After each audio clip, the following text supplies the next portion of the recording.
So as we discuss living labs and reflecting on what Laura and Jen have said about the City of Casey's Smart City journey, what words or ideas resonated with you?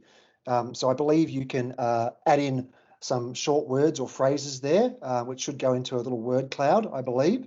So accepting failures, fantastic. So someone's jumped in here. We've got about 30 plus people on the line here tonight, friends and colleagues. So would love to see as many people jump on those phones, jump into Menti and get your ideas up here. As Rasmus said, co-creation is key for a living lab once it's established, but I also think it's important that there's an element of co-creation when you're establishing a living lab too. And I know that Laura, Jen and the entire team at Casey are certainly accepting and very supportive of that principle. So some great ideas coming up here. Innovation is messy, community, facilitation, community focus. So it is a word cloud too. So if you see something that comes up on the screen that you like, by all means, reiterate that. Encourage participation, free to fail, accepting failures, meaningful problems. So a whole bunch of great ideas coming up here.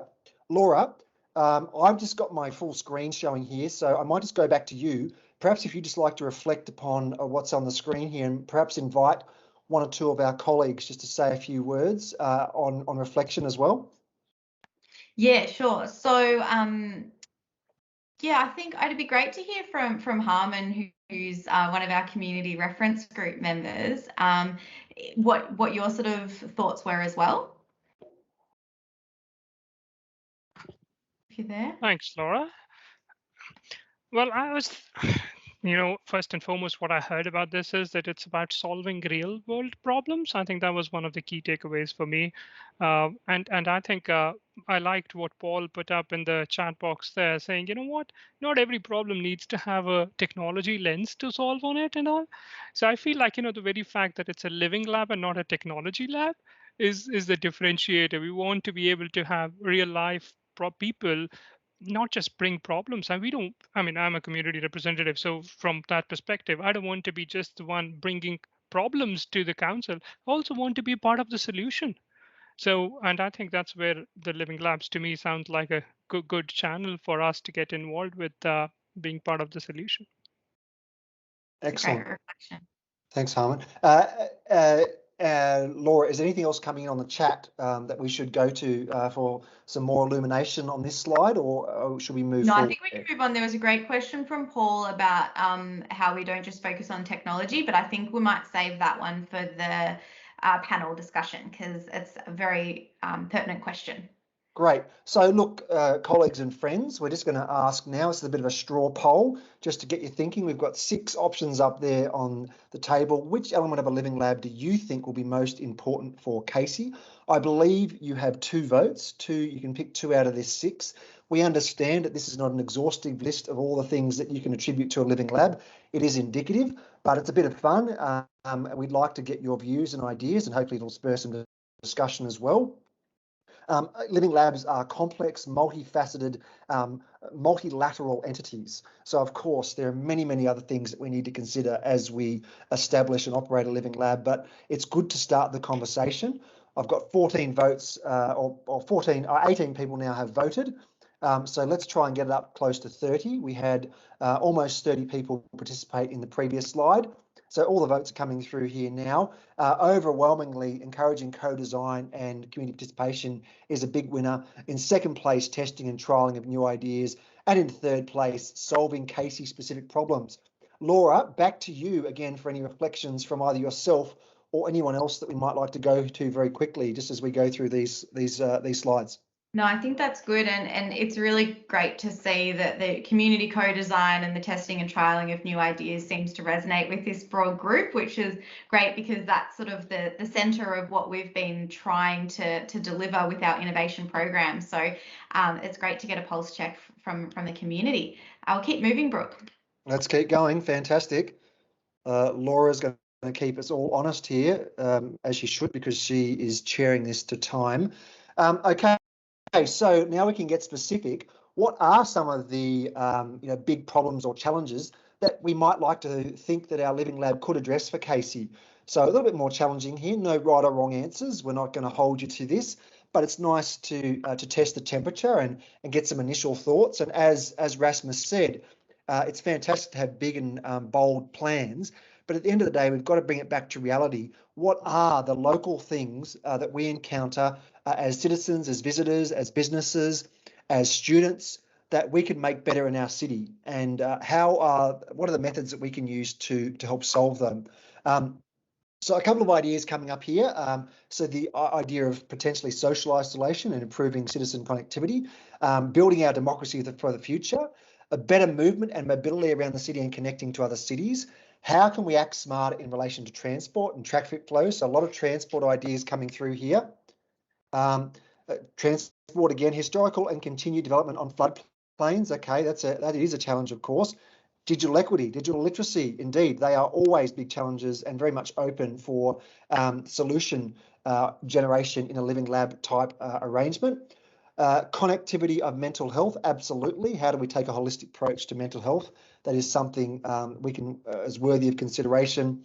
Better pedestrian access, better use of tech resources, the rise of EVs, what sounds like a Terminator movie, maybe a really positive and beneficent Terminator movie. Connecting locals to each other. Lots of fantastic ideas coming through here, data-centric, shared economy in a post-COVID world. Laura, was there anything there, any themes or ideas that you'd like to dwell upon or ask any further questions about? No, I think there's a lot that really link in with those 5 focus areas of the Smart KC Launchpad. So I think that's really good to see there. So yeah, I think sort of that whole concept around how we make technology more available to people so that they can test and trial it and experience it for themselves as well, not focusing on the technology, but focusing on the human interaction and the experiences that they have as part of that. I definitely see some threads around that as well. And I also love the ideas of, getting opportunities for businesses and other stakeholder groups involved in it as well. So it's not just the technologists and the data scientists, but it's open to everyone as well. So yeah, really great problems to solve there. Excellent. So no shortage of problems to solve in our forthcoming living lab. Are there any other issues that we should be giving consideration to when designing, establishing, or deploying a living lab for Casey? And it might not just be one lab; it could be a couple of living labs. But what are the things that come to mind?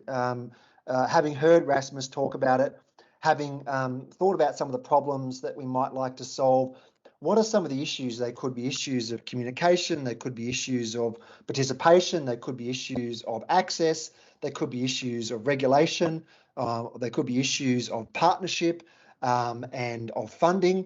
What are some of the things that come to mind that go, hang on, that could be tricky, or that could be challenging, or that needs to be front of mind?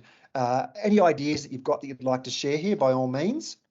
Obviously, I need to give you time to think, and that's why I'm, filling here and allowing no space and no vacuum of noise.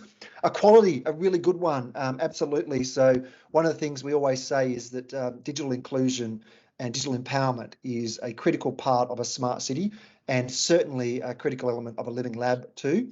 Maintaining their level of interest over time, that is a really good point. I have seen living labs come and go here, there and everywhere with not much persistence because there hasn't been that ongoing commitment.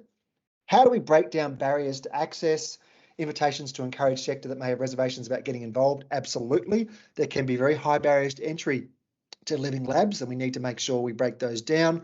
What's the tech competence of the community? How do we get them involved in the literacy, the language and the dialogue of living labs? How do we make sure they're industry relevant? How do we make sure they are sustainable themselves, but also promote sustainability?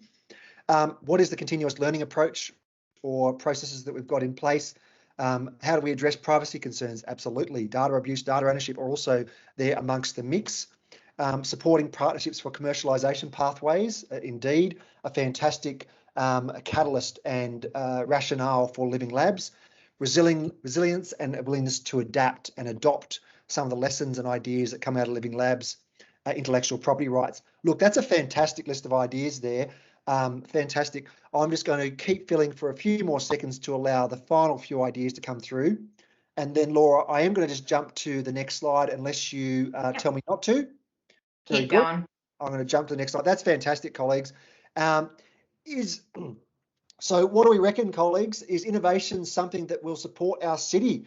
support it in terms of resilience, in terms of economic development, in terms of sustainability, in terms of livability.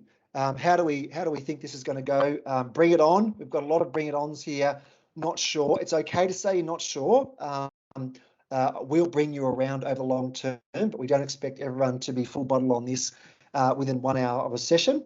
17 people have responded, and it seems like we are getting overwhelming support here for bringing it on.